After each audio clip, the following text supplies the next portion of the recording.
போட்டு தாங்க முடியலையா? யார் செய்யறது ஏதாவது விடுறியா?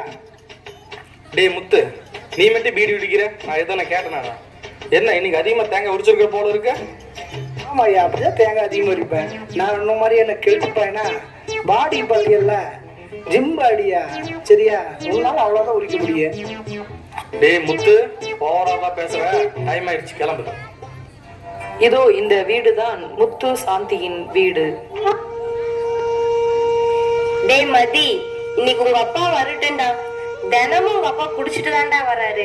இன்னைக்கு ஒரு நாளாவது குடிக்காம வர்றாருன்னு பாக்கலாம். ஒரு 4 வார்த்தை நம்ம வீட்டு அன்பா பேசுறாரா? ஏன்மா இப்படி புலம்பிட்டு இருக்கிற? அப்பா பத்தி அவனுக்கு தெரியாதாமா? இதெல்லாம் நம்ம தலையெழுத்துமா, இதெல்லாம் மாத்தவே முடியாதுமா. சரிடா, எங்க உன் தங்கச்சியை காணும்? அவளா மறந்துட்டியாமா? கிறிஸ்துமஸ் பக்கம் வந்துருச்சுல, சர்ச்சிலேயே போய் டான்ஸ் ஆடிட்டு இருப்பா. ஐயோ, இவ என்னடா இப்படி பண்ணிட்டு இருக்கா? சீக்கிரம் போன் பண்ணி வர சொல்லுடா. உங்க அப்பா வேற வந்துருவாரு. உங்க அப்பா வந்தா சண்டை போடுவாரு. அட போமா, அவ லேட்டா வந்தா எனக்கு என்ன? அவ அப்பா கிட்ட நல்லா அடி வாங்கிட்டு அப்பதான் அவளுக்கு அறிவு வரும். நான் வந்துட்டேன். டேய், நான் அப்பா கிட்ட அடி வாங்க நினைச்சியா? போடா. ஆமா அடியே, உனக்கு எத்தனை தடவை சொல்றது? சீக்கிரம் வீட்டுக்கு வரணும்னு அறிவில்லையா? உங்க அப்பா வந்தா என்னடி பதில் சொல்றது? நாளையில இருந்து சீக்கிரமா வீட்டுக்கு வர்ற. நல்ல வேலை இன்னைக்கு நீ தப்பிச்ச. உங்க அப்பா இன்னும் வரல. அம்மா சாரிம்மா, நாளைக்கும் நானு நேரமே வர முடியாதுமா. ஏன்னா சர்ச்சில இருந்து எல்லாரும் கிறிஸ்துமஸ் தாத்தா கூட பாட்டு பாட போறாங்கம்மா. நானும் போறேம்மா. நீ ஒரு மண்ணுக்கும் போக வேண்டாம், பேசாம வீட்டுல கிட நாளைக்கு. அம்மா நல்லா கொட்டுமா. அவ என்னை பார்த்து சிரிச்சாள். அவளுக்கு என்ன வேணும்? வாயா வா, இன்னைக்கு குடிச்சிட்டு வந்துட்டியா? உனக்கெல்லாம் எதுக்கையா பொண்டாட்டி பிள்ளைங்க?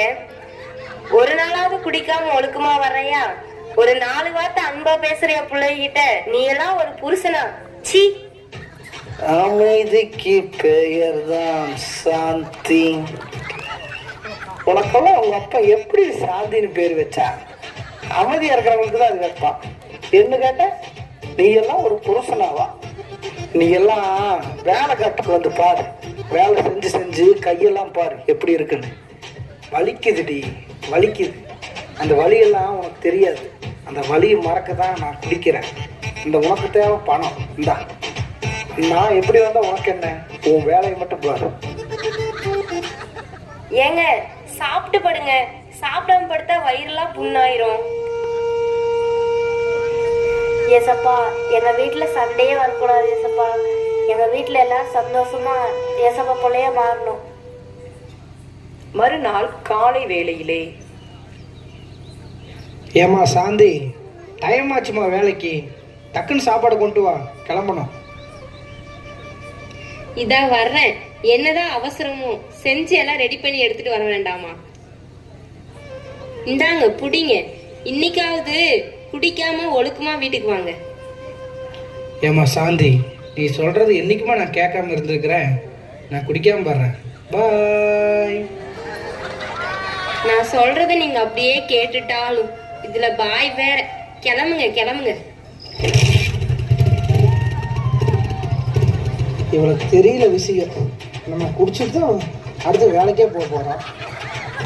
சரி, கண்டிப்பா ஒரு ரவுண்டு. நல்ல வேலை இவ பார்க்கல, தப்பிச்சோம். வேலைக்காட்டில் முத்துவும் அவருடைய மாமா டேவிட்டும். முத்து, இயேசு கடவுளை பத்தி உனக்கு சொல்லணும்.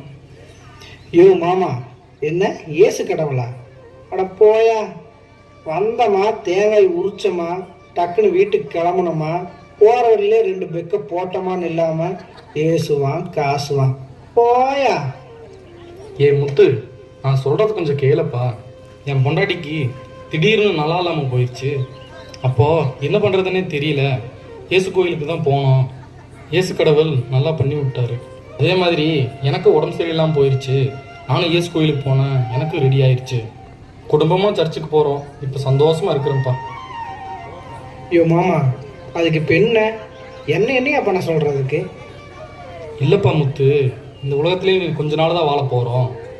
நம்ம வாழ்கிற வாழ்க்கையில் இயேசுவின் பிள்ளையா நம்ம இருந்தால் சந்தோஷமாக வாழலாம். அதுக்கு நம்ம ஒன்றே ஒன்று தான்ப்பா செய்யணும். நம்ம இதயத்தை இயேசுவுக்கு கொடுக்கணும். யோ, நான் இப்போ நல்லா தான் இருக்கிறேன்.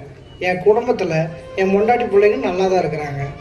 உனக்கு உடம்பு சரியில்லை, உன் மொண்டாட்டிக்கு உடம்பு சரியில்லை, நீங்கள் கோயிலுக்கு போனீங்க. அதுக்கு நான் என்னையா பண்ண முடியும்? உனக்கு தேவை இருந்துச்சு, நீ போன, அதோடு நிறுத்திக்கணும். என்கிட்ட இந்த விஷயமெல்லாம் நீ பேசக்கூடாது. டே முத்து, தேவைக்கு மட்டும் இயேசு கடவுளை தேடக்கூடாதுப்பா. இயேசு நம்மளை படைச்ச கடவுள். நம்ம பார்க்குற இந்த வானத்தையும் பூமியும் இயேசு கடவுள் தான்ப்பா படைச்சாரு. கடவுளாக இயேசுப்பா நமக்காக மனுஷனாக பிறந்தாருப்பா. யோ, வேலை முடிஞ்சது, கிளம்பலாமா? சரி போகலாம்ப்பா. என்னைக்காவது ஒரு நாள் இயேசு உன்னை சந்திப்பார்ப்பா. முத்துவுக்கும் டேவிட்டுக்கும் வேலை முடிந்துவிட்டது. வேலைக்காட்டில் இருந்து வீட்டிற்கு செல்லும் காட்சி. தண்ணி தொட்டி தேடி வந்த கண்ணு குட்டி நாய். ஐயோ மாமா, இப்பதான் எனக்கு சந்தோஷமா இருக்குது. காலையில் அருன்னு இருக்கிறீங்க, ஐயா இப்படி பண்ற? டேய் மாப்பிள்ள, உனக்கு ஓவர் ஆயிடுச்சு போல இருக்குறா. எப்படியாவது என்னை வீடு கொண்டு போய் சேர்த்திடுறா. டேய், வண்டி எப்படி ஓட்ட போறேன்னு தெரியல. என்னை நம்பி பொண்டாட்டி பிள்ளைகளாம் இருக்குதுடா. பார்த்து சேர்த்துருவியா வீட்டில் போய்? சரிடா மாமா, உன்னை கண்டிப்பா சேர்க்க வேண்டிய இடத்துல போய் கண்டிப்பா சேர்த்துடும். கவலைப்படாது. அந்த பைக் மட்டும் எங்க இருக்குன்னு பார்த்து சொல்லு. டேய், உனக்கு ஓவர் ஆயிடுச்சு போல இருக்குது. மாமனை மரியாதை இல்லாமலாம் பேசுறியாடா? டேய், அப்படியாடா மாமா பேசுனேன்? சாரிடா. சாரியா மாமா, சாரி. ஐயோ, அந்த பைக் எங்க இருக்குங்க? அப்பா இருந்து கேட்டுருக்குறேன். அந்த பைக் கிட்ட எப்படியாவது என்னை கொண்டு போய் சேர்த்துறியா? ஏய், பைக்கில் தான்டா உட்காந்துருக்குற. ஓ, இதுதான் பைக்கா? உன்னை நம்பி எப்படி வீடு போய் சேர போறேன்னு தெரியலடா. என்னை நம்பி நீ வந்துட்டு இல்ல, கண்டிப்பா போயிடலாம்.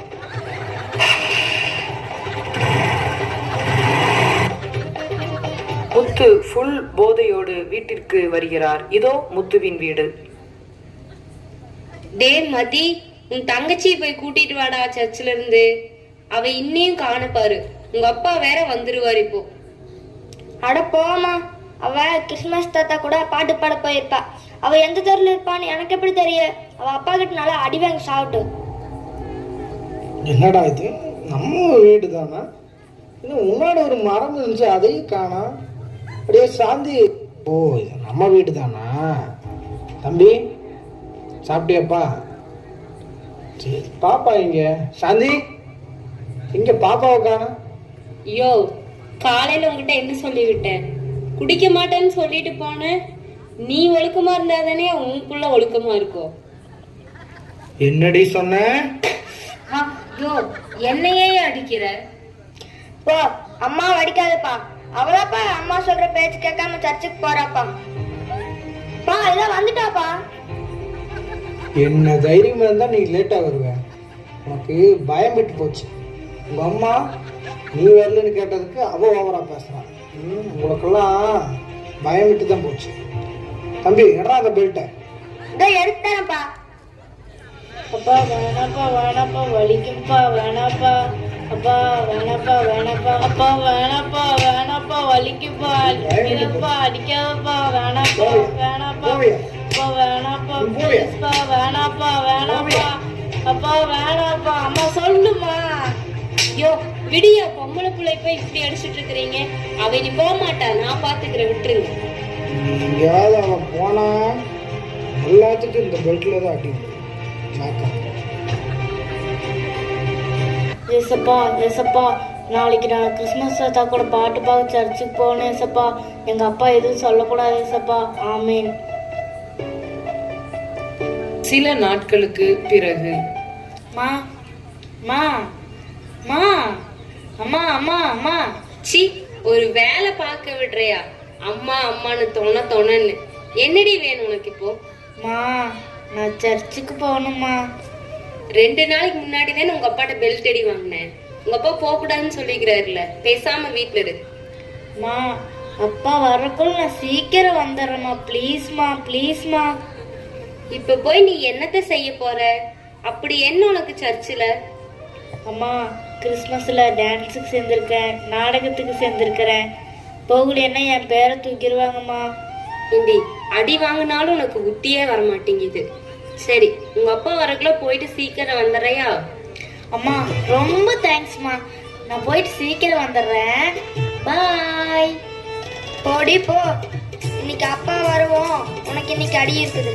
அப்பா அடிக்கிறதுக்கு புதுசா பெல்ட் வாங்கி வைக்கிறேன். போடா டேய்.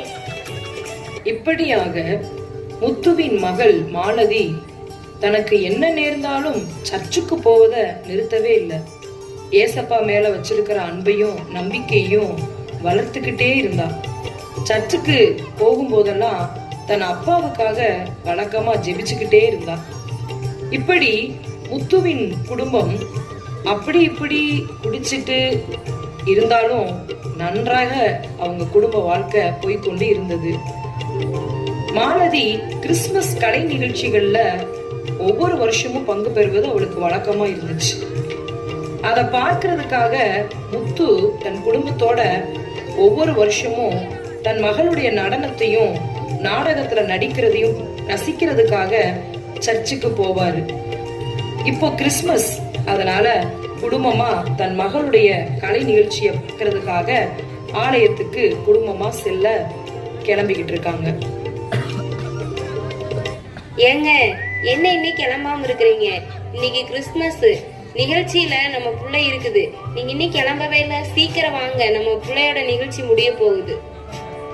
சாந்தி, இன்னைக்கு கிறிஸ்துமஸ்ங்கிறது எனக்கு தெரியும். நம்ம புள்ள அங்கே நாடகம் நடிப்பா, டான்ஸ் ஆடுவாங்கிறது எனக்கு தெரியும். நான் அதை பார்க்க தான் ஆர்வமாக இருக்கிறேன். அவள் திறமை பார்க்கணும். நானும் கிளம்பிட்டு தான் இருக்கிறேன். சரியா? அன்னைக்கு பாப்பாவை அடித்தோம்னா அதுக்கு லேட்டாக வரனால தான் நான் அடித்தேன். மற்றபடி கிறிஸ்மஸில் நாடகம் நடிக்கிறக்கோ அதுக்குள்ளே நான் ஒன்றும் தடை சொல்லலை. நாங்கள் அதுக்காக தான் நம்ம எல்லாம் இப்போ கிளம்பிட்டு இருக்கிறோம். வாங்க போகலாம். டே மதி, என்னடா பண்ணிட்டு இருக்கிற? பா, பஸ் செஞ்சிருக்க, நல்லா இருக்குதா பாருங்க. பரவாயில்லையே, சூப்பர். உன் திறமையை நீ காட்டிட்ட, உன் தங்கச்சி திறமையை பார்க்கலாம். வா. சரிப்பா, வாங்க போலாம்.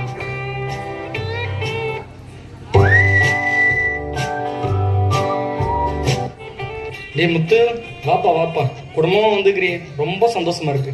நீ சர்ச்சுக்கு வந்தது குறித்து எனக்கு ரொம்ப சந்தோஷம்ப்பா. ப்ரோக்ராம் ஆரம்பிச்சிட்டாங்கப்பா, சீக்கிரம் உள்ள போப்பா. ஐயோ மாமா, நீ நினைக்கிற மாதிரிலாம் ஒன்றும் கிடையாது. என்னோட புள்ள ப்ரோக்ராம் நடந்துட்டு இருக்கு, அதை தான் பார்க்க வந்தேன். நீ ரொம்ப கற்பனை பண்ணிக்காத, சரியா?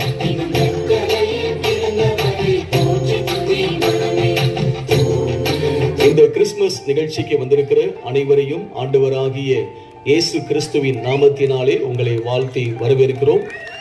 இப்பொழுது ஆண்டவராகிய இயேசு கிறிஸ்துவின் பிறப்பின் நற்செய்தியை குறித்ததான ஒரு நாடகத்தை நாம் பார்க்க போகின்றோம்.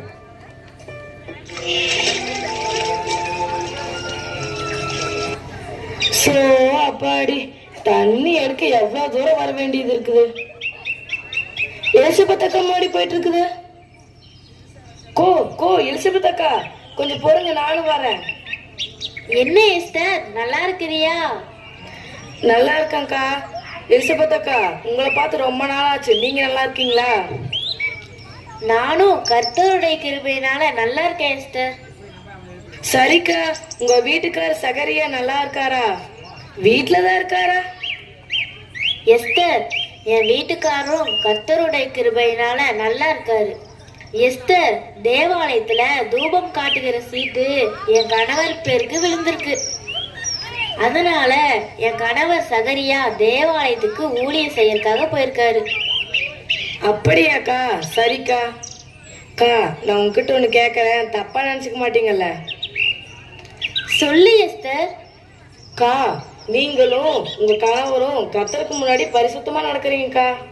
அக்கா, நீங்க 2 பேரும் எந்த தப்பும் பண்ணாம நீதியா வாழ்றீங்க. அதை இந்த ஊரே பாக்குது. ஆனா உங்க 2 பேர்த்துக்கும் ரொம்ப வயசாயிடுச்சேக்கா.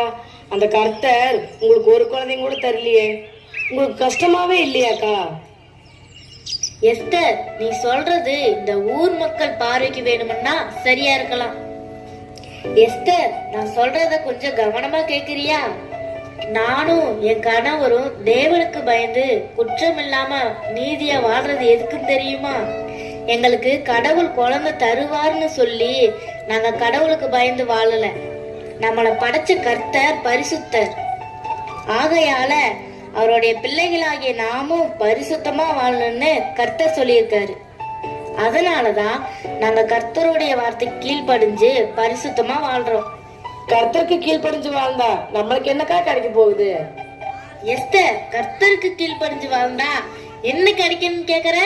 அதுல எவ்வளவு ஆசீர்வாதம் இருக்கு தெரியுமா? சொல்றேன் கேளு. நம்ம மரணத்துக்கு பின்னாடி ஒரு அழிவில்லாத வாழ்க்கை இருக்கு. அதான் நித்திய வாழ்க்கை. நம்ம வாழ்ற இந்த உலக வாழ்க்கை கொஞ்ச நாள் தான் எஸ்டர். ஒரு 70 இல்லைன்னா 80 வயசு வரைக்கும் தான். அதுக்கப்புறம் என்ன நடக்க போகுதுன்னு உனக்கு தெரியுமா? அதுக்கு பின்னாடிதான் ஒரு உண்மையான வாழ்க்கை, பரலோக வாழ்க்கை நம்மளுக்கு கிடைக்க போகுது. இந்த உலகம் நம்மளுக்கு தற்காலிகமானது, தெரிஞ்சுக்கோ. ஐயோ, என்னக்கா சொல்ற? எனக்கு ஒன்னும் புரியல. தலையே பிச்சுக்கும் போல இருக்குது. நம்ம சத்த பிறகு நம்மளுக்கு நடக்கிறது யாருக்கா பார்க்க போறா? சரிக்கா, எனக்கு நேரமாச்சு, நான் வீட்டுக்கு போறேன். சகரியா தன் ஊழியத்தின் நாட்கள் நிறைவேறின உடனே தன் வீட்டிற்கு வந்து விட்டார். அந்நாட்களுக்கு பின்பு அவன் மனைவியாகிய எலிசபெத் கர்ப்பவதி ஆனாள். என் கர்த்தாவே, என் தேவனே, உமக்கு நன்றி ஆண்டவரே. கர்த்தாவே, எனக்கு உண்டாயிருந்த நிந்தையை நீக்கும்படியாக கர்த்தர் இந்த நாட்களில் என்மேல் கருணை வைத்து எனக்கு இப்படி செய்ததால் நான் உம்மை துதிக்கிறேன்.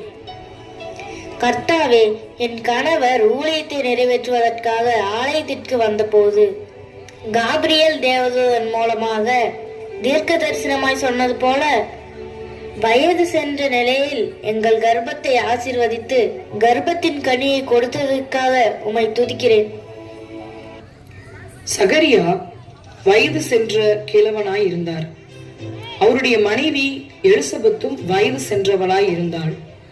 ஆனால் அவர்கள் தேவனுக்கு முன்பாக நீதி உள்ளவர்களாய் வாழ்ந்தபடியால் அவர்கள் வேண்டுதலை கர்த்தர் கேட்டார். அவர்களை கர்த்தர் ஆசீர்வதித்தார்.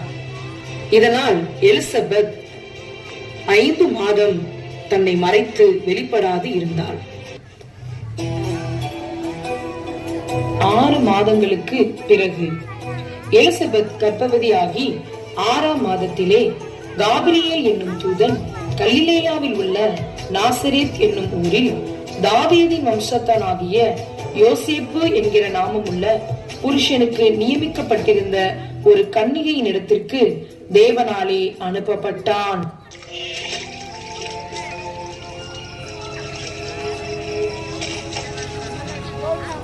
அகஸ்துராயன் ரோமாபுரியில் அதிபதியாகவும் ஏரோது யூதேய தேசத்தின் ராஜாவாகவும் அரசாளும் நாட்களில் தேவன் தமது தூதனாகிய காபிரியலை நாசரேத்தூரில் வசித்த கன்னிகையிடம் அனுப்பினார். அந்த கன்னிகையின் பெயர் மரியாள்.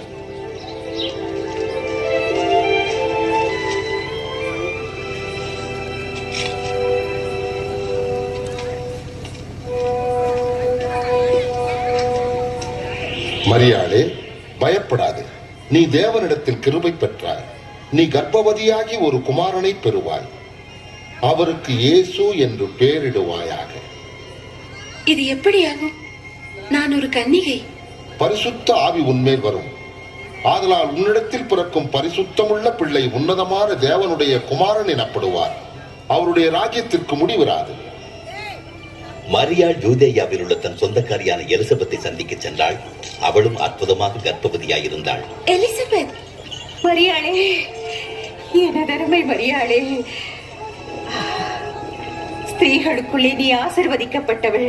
உன் கர்ப்பத்தின் கனியும் ஆசிர்வதிக்கப்பட்டது. உன் வாழ்த்துதலை கேட்டவுடனே என் வயிற்றில் உள்ள குழந்தை மகிழ்ச்சியால் துள்ளியது. என் ஆத்துமா கர்த்தரை மகிமைப்படுத்துகிறது. என் இரட்சகராகிய தேவனில் என் ஆவி களி கூறுகிறது. இது முதல் எல்லா சந்ததிகளும் என்னை பாக்கியவதி என்பார்கள். மரியாள் ஏறக்குறைய 3 மாதம் எலிசபெத்துடனே இருந்து பிறகு தன் வீட்டுக்கு திரும்பி போனாள். எலிசபெத் சகரியாவுக்கு கர்த்தர் சொன்ன தீர்க்க தரிசனத்தின்படி இப்பொழுது ஒரு குமாரன் பிறந்து விட்டார். எலிசபெத்தக்கா, கர்த்தர் உனக்கு எவ்வளவு பெரிய அற்புதம் செஞ்சுட்டாரு. இவ்வளவு வருஷம் கழிச்சு கர்த்தர் உங்க ஜபத்தை கேட்டிருக்காரு. உங்க நீதி உள்ள வாழ்க்கையை கர்த்தர் பார்த்து உங்களை ஆசீர்வதிச்சிட்டாரு. எஸ்தர், கர்த்தரை தேடுகிறவர்களுக்கு ஒரு நன்மையும் குறையப்படாதுன்னு வேதத்துல சொல்லப்பட்டிருக்கு. எஸ்தர், உனக்கு இன்னொரு நற்செய்தி சொல்லட்டுமா? ஏக்கா, உனக்கு குழந்தை பிறந்திருக்கிறதே நற்செய்தி தான். இன்னொரு நற்செய்தி என்ன? எஸ்தர், என் கணவர் சகரியா ஆலயத்திற்கு ஊழியம் செய்ய போனார்ல, அப்போ காபிரியல் என்னும் தேவதூதர் என் கணவரை சந்தித்தார். எங்களுக்கு ஒரு குமாரன் பிறப்பார்னு தீர்க்க தரிசனமா சொன்னாரு. அவர் சொன்னது போலவே இப்ப எங்களுக்கு நடந்துருச்சு. எங்களுக்கு பிறக்க போற குழந்தைக்கு யோவான்னு பேர் வைக்க சொன்னாரு. அந்த தேவதூதன் சொன்னது போலவே எங்க குழந்தைக்கு யோவான்னு பேர் வச்சிட்டோம். பேரு வைக்கிற நாளுல ஒரு அற்புதம் நடந்துச்சு. என்ன அற்புதம் தெரியுமா? என் கணவர் பரிசுத்த ஆவியினால நிரப்பப்பட்டு தீர்க்க தரிசனம் சொன்னாரு. அப்படியாக்கா? என்ன தீர்க்க தரிசனம் சொன்னாரு? சொல்றேன் கேளு.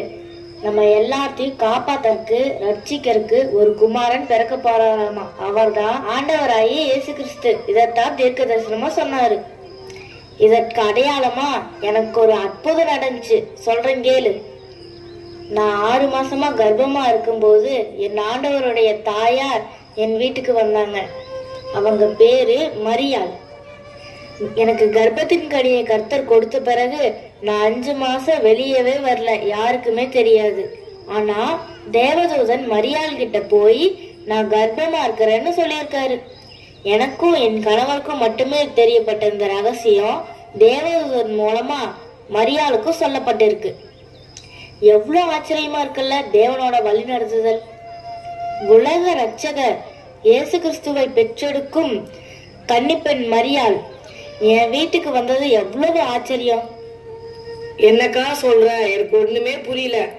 என்ன புரியலையா? உனக்கு புரியற மாதிரி சொல்றேன் கேளு. நம்ம வேத புத்தகத்துல ஏசாயால ஒரு வசனம் இருக்கு.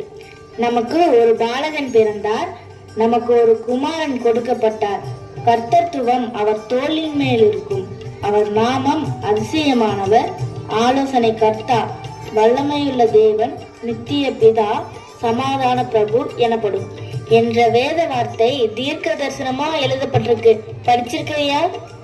அந்த தீர்க்க தரிசன வார்த்தை நம்ம வாழ்ற இந்த காலத்துல நிறைவேற போகுது. நம்ம உறவு முறையாகிய கன்னிப்பெண் மரியாள் மூலமா இயேசு ரட்சகரா பிறக்க போறாரு. மெய்யாகவே அவர் நம்முடைய பாடுகளை ஏற்றுக்கொண்டு நம்முடைய துக்கங்களை சுமந்தார். நம்முடைய மீறுதல்களின் நிமித்தம் அவர் காயப்பட்டு நம்முடைய அக்கிரமங்களின் நிமித்தம் அவர் நொறுக்கப்பட்டார். நமக்கு சமாதானத்தை உண்டு பண்ணும் ஆக்கினி அவர் மேல் வந்தது, அவருடைய தழும்புகளால் குணமாகிறோம் என்ற வேத வார்த்தை நிறைவேற போகுது. அப்படியா? ஆச்சரியமா இருக்குது. இயேசு கிறிஸ்துதான் நம்ம பாவத்தை மன்னிக்க முடியுமா? இயேசு கிறிஸ்துதான் விடுதலை தருவாரா? எஸ்தர், மனிதர்களாகிய நம்முடைய பாவத்திற்காக ஆடு மாடையெல்லாம் பலியிடுறோம்ல, அதோட ரத்தம் நம்மளை பரிசுத்தமாக்க முடியல. அதுக்கு பதிலாதான் கடவுள் தேவகுமாரனாய் கன்னிப்பெண் மரியாள் வகுத்துல பிறக்க போறாரு. இயேசு கிறிஸ்து நமக்காக இந்த பூமியில மனிதனா பிறந்து நம்ம எல்லா பாவத்துல இருந்தோம் நம்மளை ரட்சிக்க போறாரு. அப்படியாக்கா? ரொம்ப சந்தோஷம். நான் போயிட்டு வரேன்க்கா. கர்த்தருக்கு மகிமை உண்டாவதாக.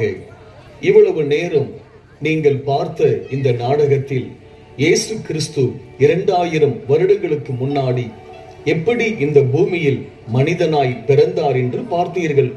ஆம், இயேசு கிறிஸ்து முதல் வருகையில் நமக்காக கன்னிப்பெண் மரியாள் வயிற்றில் மனிதனாய் பிறந்து இரத்தம் சிந்தி உயிர் கொடுத்து மீண்டும் 3ஆம் நாள் உயிரோடு எழுந்து பரலோகம் சென்று விட்டார். இந்த தீர்க்க தரிசனம் 2000 வருடங்களுக்கு முன்பு நிறைவேறி முடிந்துவிட்டது.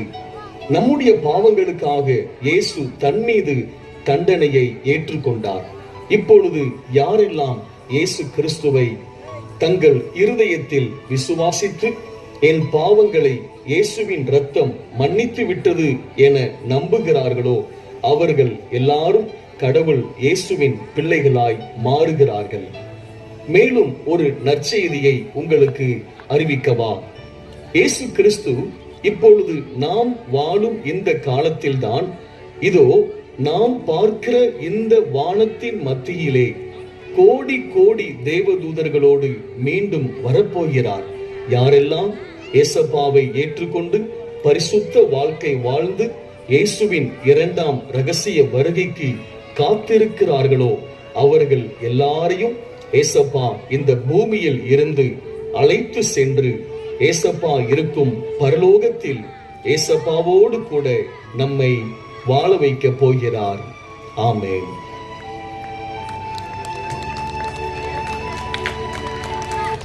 முத்து, வருஷம் கிறிஸ்துமஸ்க்கு சர்ச்சுக்கு தவறாம வந்துடுறப்பா. ரொம்ப ரொம்ப நன்றிப்பா. ரொம்ப ரொம்ப ரொம்ப சந்தோஷமா இருக்குப்பா. மாமா, என் புள்ள எவ்வளோ அழகா டான்ஸ் ஆடினா பாத்தியா? எவ்வளோ நல்லா நாடகம் நடிச்சா பாத்தியா? அதை பார்க்க தான் நான் சந்தோஷமா வந்தேன். பார்த்துட்டேன், கிளம்புறேன். Good bye.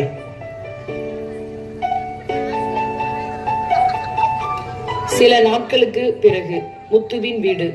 வேலைக்கு கிளம்பி கொண்டிருக்கிறார். சாந்தி, வேலைக்கு டைம் ஆச்சு, போயிட்டு வரமா? சரிங்க, போயிட்டு வாங்க. இந்த பேக்கை பிடிமா, கொஞ்சம் பாத்ரூம் போற மாதிரி இருக்கு, போயிட்டு வந்துடுறேன்.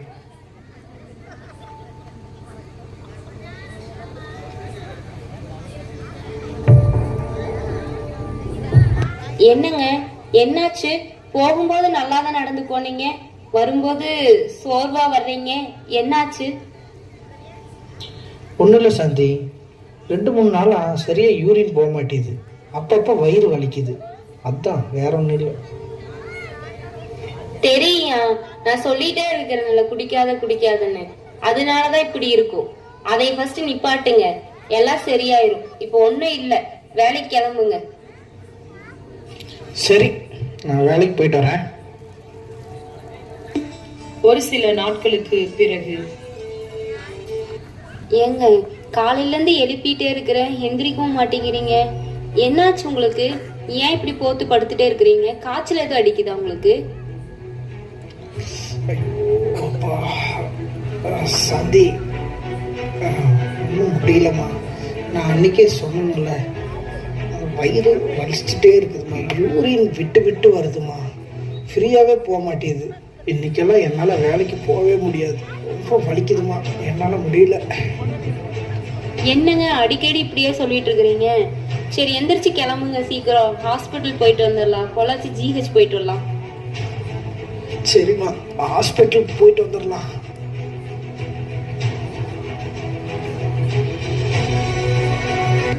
முத்துவும் சாந்தியும் பொள்ளாச்சி ஜிஹெச் ஹாஸ்பிட்டலுக்கு வந்து விட்டார்கள். அடுத்த பேஷண்ட் வர சொல்லுங்க.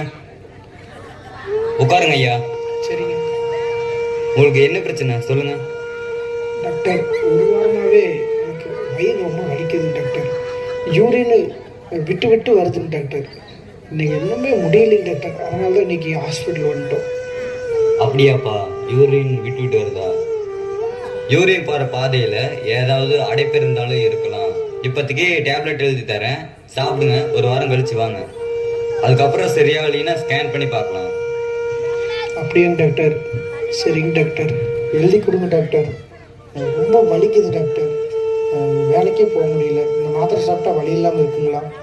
வலிக்காதுங்கப்பா, மாத்திரை சாப்பிடுங்க, விடாமலே சாப்பிடுங்க. சரிங்களா? போயிட்டு வாங்க. முத்துவும் சாந்தியும் மாத்திரைகளை வாங்கி கொண்டு பொள்ளாச்சி ஜிஹெச்சில் இருந்து வீட்டிற்கு வந்து விட்டார்கள். தொடர்ந்து முத்து மாத்திரைகளை சாப்பிடுகிறார். ஆனால் அவர் உடல்நிலையில் எந்த மாற்றமும் இல்லை. ஒரு வாரத்திற்கு பிறகு அதிகாலை வேளை 5 மணி.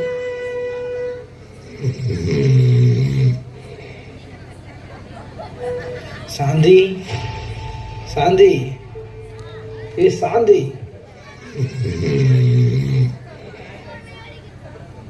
அப்பெல்லாம் இருந்து கூப்பிட்டே இருக்கிறேன், என்னன்னு கேக்குறியா? உரட்டு விட்டு தூங்கிட்டு இருக்கிறிய. ஏ சாந்தி, எந்திரிமா, ரொம்ப வலி ஆகுது. என்னங்க இந்நேரத்துக்கு எழுப்பிட்டு இருக்கிறீங்க? மணி எவ்வளோங்க ஆச்சு? உங்களுக்கு என்னதான் பிரச்சனை? மணி என்ன ஆச்சா? நான் தூங்கவே இல்லை, நைட் ஃபுல்லா உன்னை வழியிலேயே உன்னை கூப்பிட்டு தான் இருக்கிறேன். என்னங்க சொல்றீங்க? நைட்டு ஃபுல்லா தூங்கலையா? அப்படின்னா நீ எழுப்பிட்டு இருக்கலாம்ல நைட்டு. இப்ப விடிஞ்சிருச்சு, இப்பவே நீ எந்திரிக்க மாட்டேற. நீ நைட் நீ எந்திரிச்சிட்டாலும் நல்லா கொரட்டு விட்டு தூங்குறீங்க, எப்படி எந்திரிப்ப? சரி, இப்போ உங்களுக்கு என்னதான் பிரச்சனை, என்னன்னு சொல்லுங்க. அந்த டாக்டர் கொடுத்த மாத்திரை எதுவுமே வேலை செய்யலமா, வலி அதிகமாயிடுச்சுமா. யூரின் விட்டு வந்துட்டு இருந்துச்சு. இப்போ அதுவும் வரமாட்டேது, சுத்தமாகவே வரமாட்டேது. ரொம்ப வலிக்குது, என்னால் தாங்கவே முடியலம்மா. தயவு செஞ்சு கிளம்பு, அந்த டாக்டர் போய் பார்த்துட்டு வந்துடலாம். ஏங்க மணியை பாருங்க, இந்நேரத்துக்கு டாக்டரே இருக்க மாட்டாங்க. கொஞ்ச நேரம் போருங்க, ஒரு 9 மணிக்கு டாக்டர் வந்துருவாங்க, அப்போ போகலாம். என்னது 9 மணியா? விடிய விடிய என்னால் வலி தாங்க முடியாமல் நான் இந்நேரம் வரைக்கும் இருந்ததே பெரிய விஷயம்.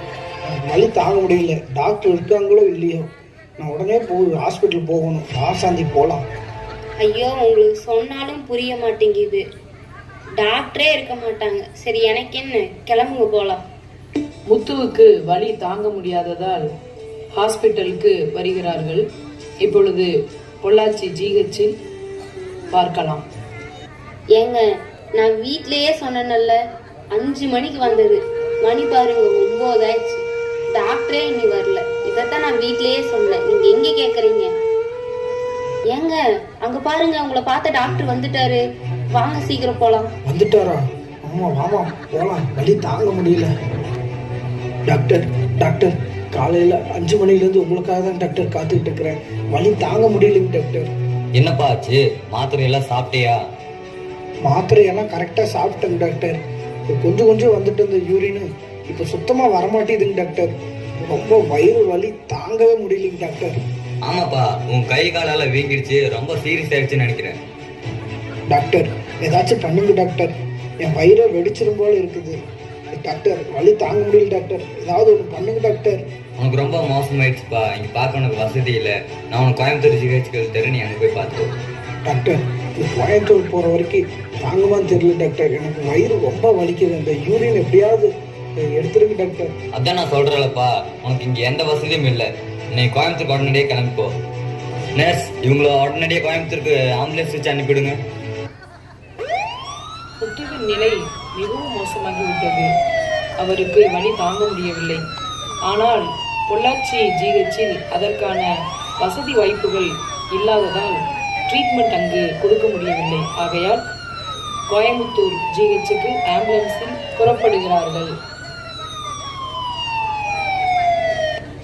இப்பொழுது முத்து கோயம்புத்தூர் ஜிஹெச்சிற்கு வந்து விட்டார்கள். டாக்டர் டாக்டர், என்னால் முடியலைங்க டாக்டர். வயிறெல்லாம் வலிக்குதுங்க டாக்டர். காலையிலேருந்து யூரின் வரவே இல்லைங்க டாக்டர், சுத்தமாக வரலைங்க டாக்டர். எப்படியாவது பண்ணி இந்த யூரின் எடுத்துடுங்க டாக்டர். டாக்டர் உசுரே போயிடும் போல இருக்கு டாக்டர். எப்படியாவது என்னை காப்பாத்துங்க டாக்டர். சரிப்பா, உட்காருப்பா. ஏமா டாக்டர் எழுதி கொடுத்த சீட்டு கொடுமா. இந்தாங்க டாக்டர், எப்படியாச்சும் எங்க வீட்டுக்காரர் காப்பாத்துங்க டாக்டர். நான் ஸ்கேனுக்கு எழுதி தரேன், அதை நீ போய் பார்த்து வாங்க. என்னது ஸ்கேனா? டாக்டர் என்னால் முடியலைங்க டாக்டர். ஒரு அடி கூட என்னால் எடுத்து வைக்க முடியாது. இப்போ எனக்கு இந்த யூரின் எப்படியாவது இது எடுத்துடுங்க டாக்டர். என்னால் முடியலைங்க டாக்டர், ப்ளீஸ் டாக்டர். எப்பா எப்படிப்பா, நான் ஸ்கேன் பண்ணாம எப்படிப்பா உனக்கு பார்க்க முடியும்? கொஞ்சம் பொறுப்பா, நான் பெரிய டாக்டர் கிட்ட பேசிட்டு வரேன். சாந்தி, என்னால் முடியலம்மா.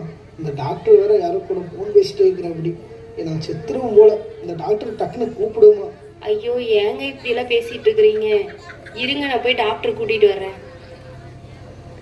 டாக்டர் டாக்டர், எங்க வீட்டுக்காரர் வழியில துடிச்சிட்டு இருக்கிறாரு டாக்டர். கண்ணிலேயே பார்க்க முடியல டாக்டர். தயவு செஞ்சு வந்து உதவி செய்யுங்க டாக்டர்.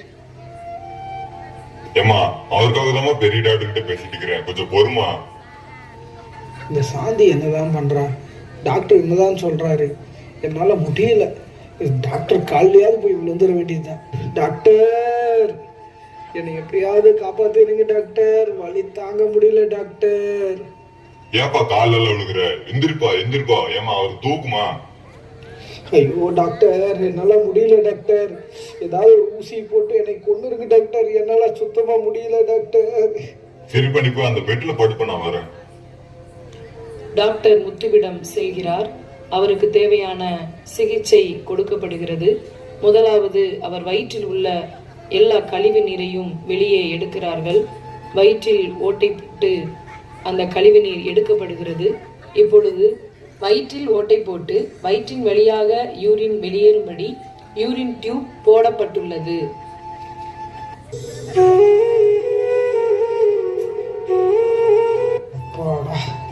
இப்போதான் போன வருஷம் வந்த மாதிரி இருக்குது.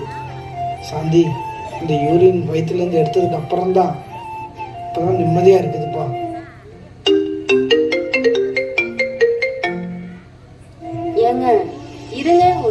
வருது, என்னன்னு பேசிட்டு வர்றேன். சரிம்மா.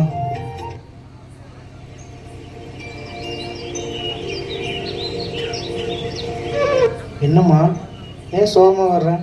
ஃபோன்ல யாரு? ஏங்க, நம்ம புள்ள வயசுக்கு வந்துட்டாலாமா? என்னம்மா சொல்கிறேன்? பாப்பா வயசுக்கு வந்துட்டாளா?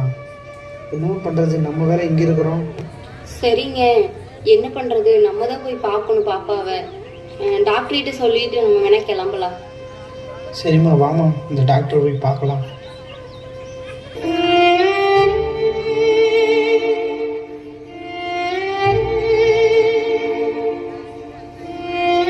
டாக்டர், இப்போ நாங்கள் அடுத்து என்ன டாக்டர் பண்ணுறது? உங்களுக்கு ஒரு ஸ்கேன் பண்ணணும், ஸ்கேன் பண்ணி பார்த்து ஆபரேஷன் பண்றது என்னன்னு முடிவு பண்ணிக்கலாங்க. சரி, நான் உங்களுக்கு ஸ்கேன் எழுதி தரேன், ஒரு 4 நாள் கழிச்சு வாங்க. அது வரைக்கும் உங்க வயிற்றுல போட்டிருக்கிற யூரின் டியூப் வழியாவே யூரின் போய்க்கோங்க. கொடுங்க டாக்டர், நாங்கள் போயிட்டு வரோம். 4 நாள் கழிச்சு வரோம் டாக்டர். சரிப்பா. முத்துவும் சாந்தியும் கோயம்புத்தூர் ஜிஹெச்சில் இருந்து வீட்டிற்கு வந்துவிட்டார்கள். தன் மகள் மாலதி வயதுக்கு வந்ததால் அதற்கான செய்ய வேண்டிய சடங்குகளை செய்து முடித்து விட்டார்கள்.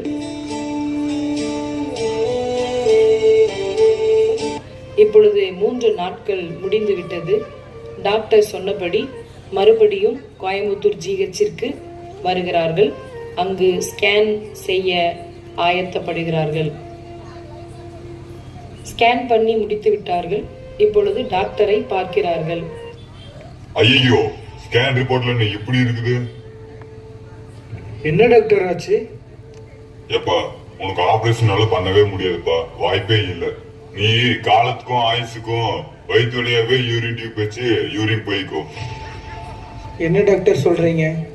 எனக்கு இப்பதான் டாக்டர் 37 வயசு ஆகுது. இப்ப இருந்து யூரின் டியூப் வழியா யூரின் போனா என் நிலைமை என்ன ஆகுது டாக்டர்? அதுக்கு நான் எனக்கும் பண்றது, ஸ்கேன் ரிப்போர்ட் அப்படிதாப்பா சொல்லுது. எனக்கு நிறைய கேஸ் இருக்குது, கொஞ்சம் கிளம்புறியா? ஏங்க வாங்க, நம்ம வீட்டுக்கு போலாம். என்ன சாந்தி, டாக்டர் இப்படி சொல்லிட்டாரு, இனிமேல் நான் காலத்துக்கு இப்படிதான் இருக்கணுமா? ஏங்க இப்படிலாம் பேசுறீங்க? வாங்க, நம்ம வீட்டுக்கு போய் முடிவு பண்ணிக்கலாம். கவலைப்படாதீங்க, நம்ம ஏதாவது வேற முயற்சி பண்ணலாம். போலாங்க. முத்துவும் சாந்தியும் வீட்டிற்கு வந்து விட்டார்கள்.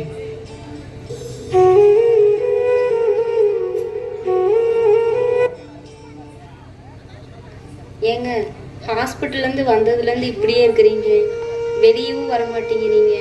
உங்களை பாக்குறக்கே எனக்கு பயமா இருக்குதுங்க, கஷ்டமா இருக்கு. ஏங்க இப்படி இருக்கீங்க? வேற என்னமா பண்றது?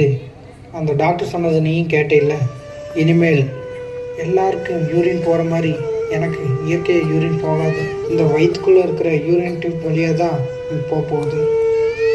நான் நீ எப்படி வாழ போற? எனக்கு வாழவே பிடிக்கல. மனசு வேற படப்படன்னு பயமாவே இருக்குது. நான் சீக்கிரம் செத்துருவேன் போல இருக்குமா? அதனால தான் நான் வெளியிலும் போகாம யாரையும் பார்க்காம இருக்கிறேன். வாயை மூடுங்க.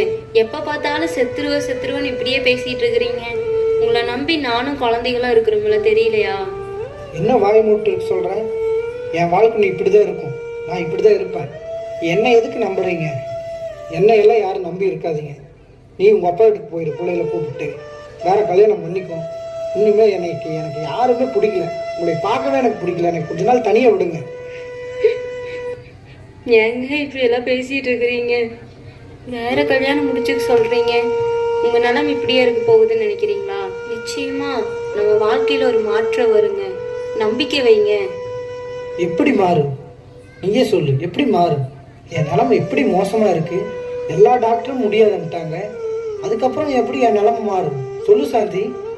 இல்லைங்க, எங்க அம்மா என்கிட்ட போன்ல சொன்னாங்க, ஒரு ஊர்ல ஒரு மந்திரவாதி இருக்கிறாராமா, அவர் நல்லா குறி சொல்லுவாராமாங்க. அவர்கிட்ட போலாங்க.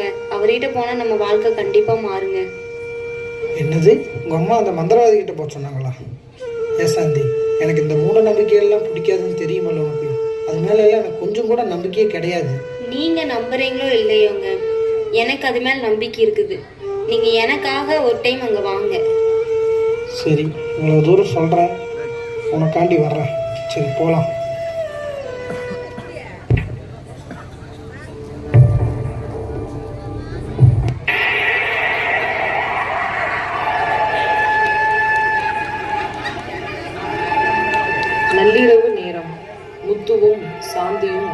அந்த மந்திரவாதி இடத்திற்கு போய்விட்டார்கள்.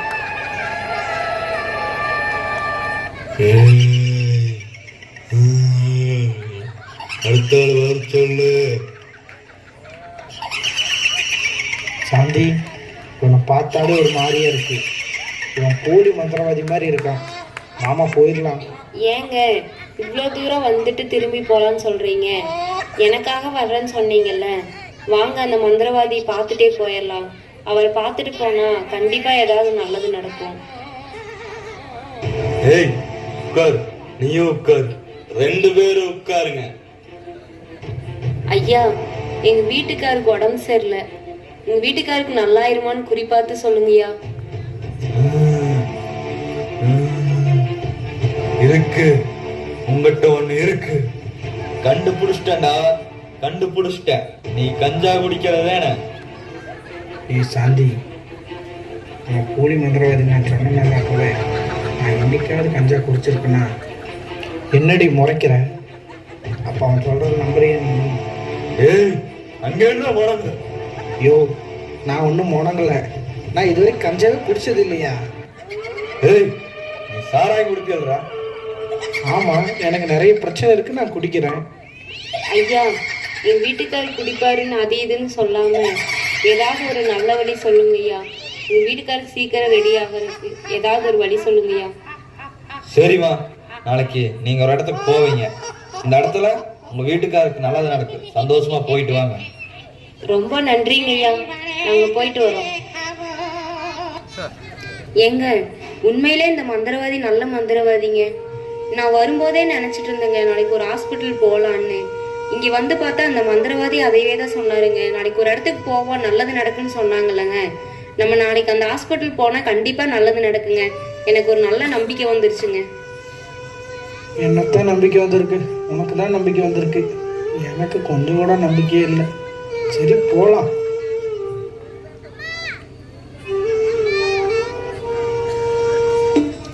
மறுநாள் காலையிலே முத்துவும் சாந்தியும் ஒரு தனியார் மருத்துவமனைக்கு சிகிச்சை எடுக்கும்படி செல்கிறார்கள்.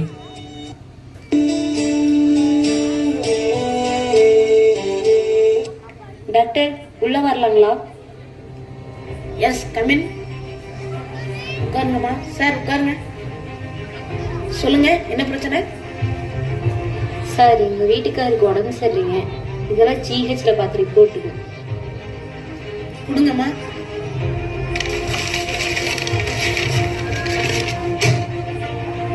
ரிப்போர்ட்ல பார்த்தங்க, உங்க ஹஸ்பண்டுக்கு ரொம்ப பிரச்சனை இருக்குன்னு தெரியுது. பட் ஆப்ரேஷன் பண்ணா ரெடி ஆயிடும். டாக்டர், ஆப்ரேஷன் பண்ணா ரெடி ஆயிருங்களா? என்ன டாக்டர் சொல்றீங்க? உண்மையா ரெடி ஆயிருங்களா? ஜிஹெச் டாக்டர்லாம் முடியாதுன்னு சொல்லிட்டாங்க டாக்டர். இங்க சரியாயிருங்களா டாக்டர்? எஸ், ரெடி ஆயிருமா. நாளைக்கே நீங்க அட்மிட் ஆயிருங்களா? டாக்டர், அப்படிங்களா? எவ்வளோ டாக்டர் பணம் செலவாகும்? ஆப்ரேஷனுக்கு ஒரு 40,000, மெடிசனுக்கு ஒரு 10,000, மொத்தம் 50,000 ரெடி பண்ணிட்டு வாங்க. டாக்டர் சொன்னதை கேட்டவுடன் சாந்திக்கு ரொம்ப சந்தோஷம். முத்துவுக்கும் ஒரு சின்ன நம்பிக்கை வந்துருச்சு. எப்படியாச்சும் ஏதோ ஒரு அற்புதம் நடக்க போகுது, சுகமாக போகிறோம் அப்படின்னு சொல்லி. இப்போ அவங்க 2 பேரும் வீட்டுக்கு போய் பணம் ரெடி பண்ண போகிறாங்க. அவங்க கூலி வேலை செய்கிறதுனால அவங்கக்கிட்ட அவ்வளோ பணம் இல்லை. ஆனாலும் அவங்க கடன் வாங்கி 50,000 ரூபாய் ரெடி பண்ணிட்டு அந்த தனியார் ஆஸ்பத்திரிக்கு இப்போ வந்துட்டாங்க. பார்க்கலாம். நீங்க தானே முத்து? உங்களை ஆப்ரேஷனுக்கு 40,000 ரூபா கட்ட சொன்னேன், ஆனால் 20,000 ரூபா தான் கட்டியிருக்கீங்களாமா? ஆமாங்க சார். சார், நாங்கள் ஆப்ரேஷன் முடிஞ்ச உடனே மீதி பணத்தை கட்டிடுறோங்க சார். ஆப்ரேஷன் முடிஞ்ச உடனே மீதி பணம் கட்டிடுவீங்கல்ல? சரி, நீங்கள் ஆப்ரேஷன் தேட்டருக்கு போங்க. முத்து ஆபரேஷன் தியேட்டருக்கு கொண்டு போகப்படுகிறார். சுமார் 3 மணி நேரம் ஆபரேஷன் தியேட்டருக்குள் இருக்கிறார். இப்பொழுது ஆபரேஷன் முடிந்தது என்று சொல்லி வெளியே கொண்டு வரப்படுகிறார். டாக்டர், டாக்டர், எங்க வீட்டுக்காருக்கு நல்லபடியா ஆபரேஷன் முடிஞ்சுங்க டாக்டர். ஆப்ரேஷன் பண்ணுறதுக்கு தான் ட்ரை பண்ணோம், ஆனால் ஆப்ரேஷன் பண்ண முடியலை. என்ன டாக்டர் சொல்றீங்க? என்னாச்சு? ஆப்ரேஷன் பண்ணுற இடத்துல அவருக்கு நிறைய புண்ணு இருக்குமா, அதனால பண்ண முடியலை. நீங்கள் நீங்க என்ன பண்றீங்கன்னா மீதி இருக்க பணத்தையும் போய் கட்டிட்டு வாங்க. டாக்டர், ஆப்ரேஷனே பண்ணலை, அப்புறம் எதுக்கு மீதி பணம் கட்டணும்? முத்து, உங்களுக்கு ஆப்ரேஷன் பண்றதுக்கு எல்லா வேலையும் நடந்துருச்சுல்ல, அதனால நீங்க எல்லா பணத்தையும் கட்டி தான் ஆகணும். டாக்டர், நாங்கள் பணக்காரங்களாம் இல்லை டாக்டர், நாங்களே கூலி வேலைக்கு போயிட்டு இருக்கிறோம். நீங்கள் ஆப்ரேஷன் பண்ணுவீங்கிற நம்பிக்கையில் தான் நாங்கள் கடன் வாங்கிட்டு வந்தோம். மீதி பணம் நீங்கள் ஆப்ரேஷன் பண்ணியிருந்தா தான் எங்கள் முதலாளி கொடுப்பாருங்க டாக்டர். ஏம்மா, ஒரு ஆப்ரேஷன் தான் பண்ணியிருக்கு, இன்னொரு ஆப்ரேஷன் பண்ணணும்னு சொல்லு. அப்படி சொல்லி முதலாளி கிட்ட பணம் கேளு, அப்பதான் உன் புருஷனை வீட்டுக்கு அனுப்ப முடியும். இப்படி அந்த மருத்துவமனையில் சிகிச்சை முடியும், ஆபரேஷன் நடக்கும் என்ற நம்பிக்கையோடு போன முத்துவும் சாந்தியும் ஏமாற்றத்தோடு கையில் வைத்திருந்த எல்லா பணத்தையும் மருத்துவமனையில் கட்டிவிட்டு அவர்கள் ஏமாற்றத்தோடு தோல்வியோடு வீட்டிற்கு திரும்பி வருகிறார்கள். சாந்தி, போன இடமெல்லாம் தோல்வியே தான் இருக்குது. அந்த ஆஸ்பத்திரியில் இருந்த பணத்தை எல்லாம் வாங்கிட்டு நம்மளை ஏமாத்திட்டாங்க. எனக்கு மட்டும் என் வாழ்க்கையில் ஏன் இப்படி நடக்குது? ஆமாங்க, எங்கள் அம்மா பேச்சை கேட்டு அந்த மந்திரவாதியை மலை போல நம்பினேன், அவனையும் ஏமாத்தி விட்டுட்டான் பார்த்தீங்களா? அப்போவே சொன்னல சாந்தி, அந்த மந்திரவாதி போலி மந்திரவாதின்னு சொல்லி. இப்போ பார்த்தியா, அந்த ஆள் என்ன சொன்னார்? நாளைக்கு ஒரு இடத்துக்கு போவீங்க, அங்கே நல்லது நடக்குன்னு சொன்னார்ல, அவரை நம்பி தான் நம்ம போனோம். போன பக்கம் என்னாச்சுன்னு பார்த்தியல்ல, பூரா பணத்தையும் நம்ம ஏமாந்து நிற்கிறோம் சாந்தி. சரி விடுங்க, எல்லாம் நம்ம தலையெழுத்து. சரிங்க, பிள்ளைகளாம் சாப்பிடாம இருக்காங்க, நான் போய் சமைக்கிறேன். சே, என்னதான் ஆகும் நம்ம வாழ்க்கை? நம்மளை யாரு தான் காப்பாற்றுவா? பாப்பா, இங்கே வா, என் பக்கத்தில் வா. என்னப்பா சொல்லுங்க. பாப்பா, நீ வழக்கமாக ஒரு சர்ச்சுக்கு போவியே, அங்கே போகலாமா? அங்கே போய் பாஸ்டர் பார்த்தா எனக்கு ரெடி ஆயிருமா? அப்பா, பாஸ்டர் கிட்ட போய் ஜெபம் பண்ணலாப்பா, கண்டிப்பா ஏசப்பா உனக்கு நல்லது செய்வார்ப்பா. சரிம்மா, கிளம்பு, இப்போவே போகலாம். சாந்தி, சாந்தி, இங்கே வாமா. வரேங்க. சாந்தி, இப்போ நான் ஒரு முடிவு எடுத்துருக்கிறேம்மா. நம்ம பாப்பா போகிற சர்ச்சுக்கு அந்த பாஸ்டர் பார்க்க நான் போகிறேன். அந்த இயேசு கடவுளை நம்பி நான் அங்கே போகிறேன். உனக்கு விருப்பம் இருந்தால் நீயும் வாமா. என்னது, சர்ச்சுக்கு போறீங்களா? சரி, நீங்க முன்னாடி பாப்பாவை கூட்டிட்டு போங்க, நான் சமைச்சு வச்சுட்டு வரேன். சரிம்மா. பாப்பா, வா, நம்ம சர்ச்சுக்கு போகலாம். சரிப்பா. முத்து தன்னோட வாழ்க்கையில் தொடர்ந்து தோல்விகளையே சந்தித்ததால் அவருக்கு திடீரென்று ஒரு யோசனை வந்தது. அதுதான் தன் மகள் சென்று கொண்டிருந்த அந்த ஆலயத்திற்கு செல்ல வேண்டும் என்று. இப்பொழுது தன் மகள் மாலதியோடு முத்து ஆலயத்தை நோக்கி செல்கிறார். Pastor, praise the lord. எங்க அப்பாவை கூட்டு வந்திருக்கேங்க pastor. Praise the lord Malathi, அப்பா வந்துக்கிறாங்களா? வாங்க உட்காருங்க. பாஸ்டர், ஸ்தோத்திரம் பாஸ்டர். எனக்கு ரொம்ப நாளாகவே உடம்பு சரியில்லாமல் இருந்துச்சு. அதனால் நான் ஜிஹெச்சுக்கு போயிருந்தேங்க. அங்கே ரெடி பண்ண முடியாதுன்ட்டாங்க பாஸ்டர். அதுக்கப்புறம் ஒரு தனியார் ஹாஸ்பிட்டல் போனோம் பாஸ்டர். அங்கே பணத்தையெல்லாம் வாங்கிட்டு ஆப்ரேஷன் பண்ணாமல் அனுப்பிச்சிட்டாங்க பாஸ்டர். அப்புறம் மந்திரவாதியெல்லாம் பார்த்தேன், எல்லாத்துலேயும் தோல்விங்க பாஸ்டர். இப்போ கடைசியாக நம்ம இயேசு கடவுளை நம்பி நான் ஜெபம் பண்ண வந்திருக்கேன். எனக்கு ஜெபம் பண்ணி விடுங்க பாஸ்டர். ஐயா, நீங்க சரியான நேரத்துக்கு சரியான இடத்துக்கு வந்துக்கிறீங்க. ஐயா, நீங்க இயேசு கடவுளை நம்பி வந்துக்கிறீங்க. கண்டிப்பா இயேசு உங்களுக்கு ஒரு அற்புதம் செய்வார். சரி, ஜெபிக்கலாம். சரிங்க பாஸ்டர். அன்பும் இரக்கமும் நிறைந்த எங்கள் நல்ல தகப்பன் இயேசப்பா, இப்பொழுதும் மாலதி அப்பா முத்து ஐயாவுக்காக நான் ஜெபிக்கிறேன். முத்து ஐயாவுக்கு இருக்கும் இந்த வியாதியை நீர் சுகமாக்க வல்லவராய் இருக்கிறீர். உம் சமூகத்தை தேடி வந்திருக்கும் இவருக்கு உம்முடைய அற்புதத்தை செய்து சுகமாக்குங்க ஏசப்பா. இயேசுவின் நாமத்தில் ஜெபிக்கிறேன் எங்கள் ஜீவனுள்ள நல்ல பிதாவே, ஆமேன். ஆமேன். சாந்தி, எப்போ வந்த சாந்தி? நீங்க ஜெபிக்க ஆரம்பிக்கும் போதே நான் வந்துட்டேங்க. ஸ்தோத்திரம் பாஸ்டர். ஸ்தோத்திரங்கம்மா. முத்துவும் சாந்தியும் அவங்க மகள் மாலதியும் நம்பிக்கையோடு விசுவாசத்தோடு ஆலயத்திற்கு வந்து பாஸ்டர் ஐயாவிடம் ஜெபித்து மறுபடியும் வீட்டிற்கு செல்கிறார்கள். தொடர்ந்து அவர்கள் வாரந்தோறும் ஞாயிற்றுக்கிழமை ஆலயத்திற்கு தவறாமல் வருகிறார்கள். எப்பொழுது ஆலயத்திற்கு வர ஆரம்பித்தாரோ அப்பொழுதிலிருந்து முத்துவின் வாழ்க்கையில் ஒரு பெரிய மாற்றம். அவர் உள்ளத்தில் இவ்வளவு நாளாய் இருந்து வந்த பயமெல்லாம் மாறினது. ஒரு புதிய நம்பிக்கை அவருக்கு வந்தது.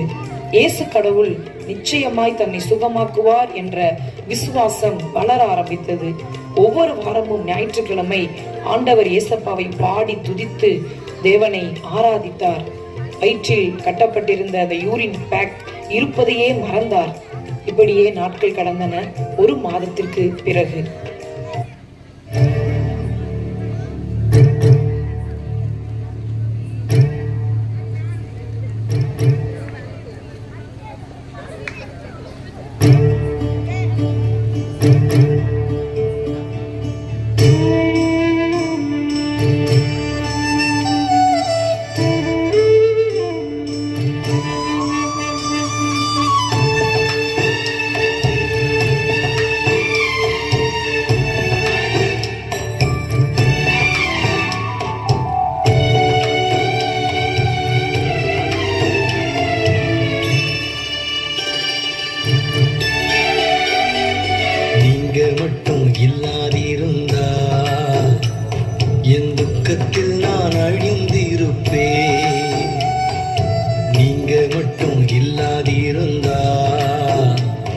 என் துக்கத்தில் நான் அழிந்திருப்பேன். உங்க வார்த்தை மட்டும் தேற்றாதிருந்தா மனசஞ்சலத்தில் மறித்திருப்பேன். உங்க வார்த்தை மட்டும் தேற்றாதிருந்தா மனசஞ்சலத்தில் மறித்திருப்பேன். இசையாவும் அன்பு போதுமே, என்னை சரிவும் கிருபை போதுமே. இசையாவும் அன்பு போதுமே, என்னை சரிவும் கிருபை போதுமே.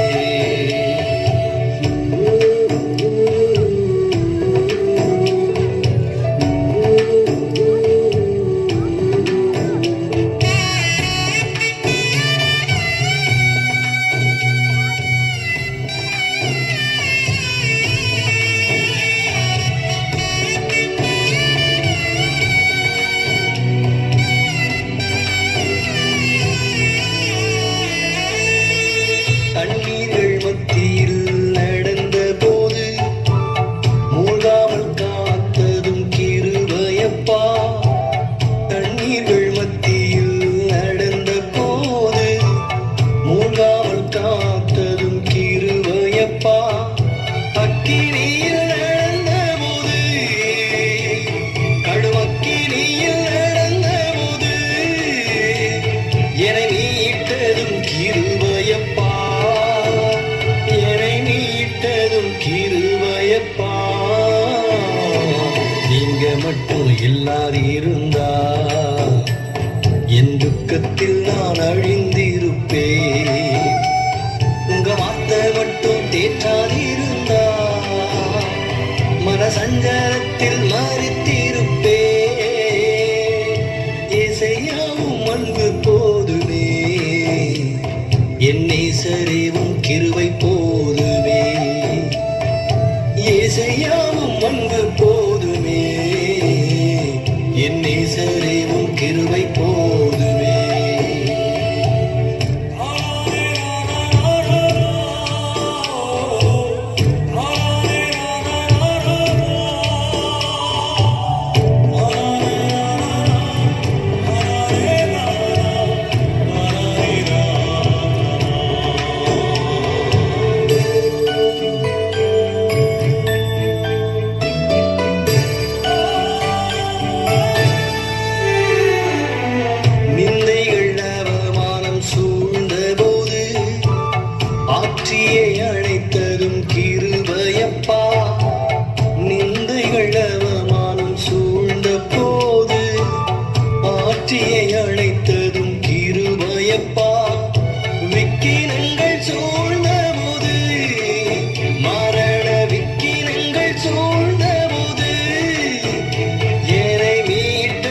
கிருபையப்பா, என்னை மீட்டதும் கிருபையப்பா. நீங்க மட்டும் இல்லாதிருந்தா என் துக்கத்தில் நான் அழிந்திருப்பேன். நீங்க மட்டும் இல்லாதிருந்தா என் துக்கத்தில் நான் அழிந்திருப்பேன். உங்க வார்த்தை மட்டும் தேற்றாதிருந்தா மனசஞ்சலத்தில் மறித்திருப்பேன். உங்க வார்த்தை மட்டும் தேற்றாதிருந்தா மனசஞ்சலத்தில் மறித்திருப்பேன். இசையாவும் அன்பு போதுமே, என்னை செறிவும் கிருபை போதுமே. இசையாவும் அன்பு போதுமே, என்னை செறிவும் கிருபை போதுமே. என்னை செறிவும் கிருபை போதுமே, என்னை செறிவும் கிருபை போதுமே.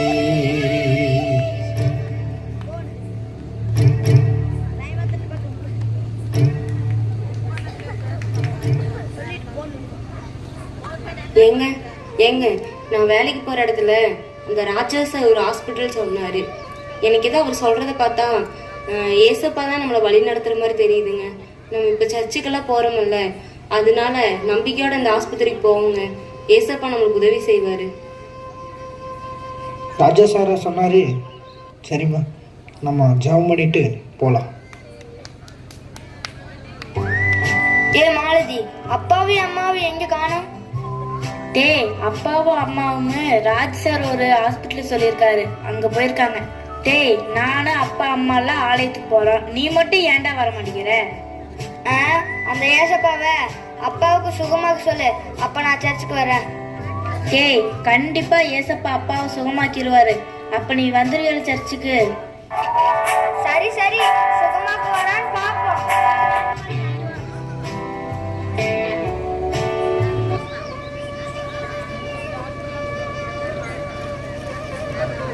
டாக்டர், ராஜா சார்னு ஒருத்தர் எங்களை இங்க அனுப்பிச்சு விட்டாரு. ஆமாம்மா சொன்னார். உங்கள் ரிப்போர்ட்டெல்லாம் கொடுங்க.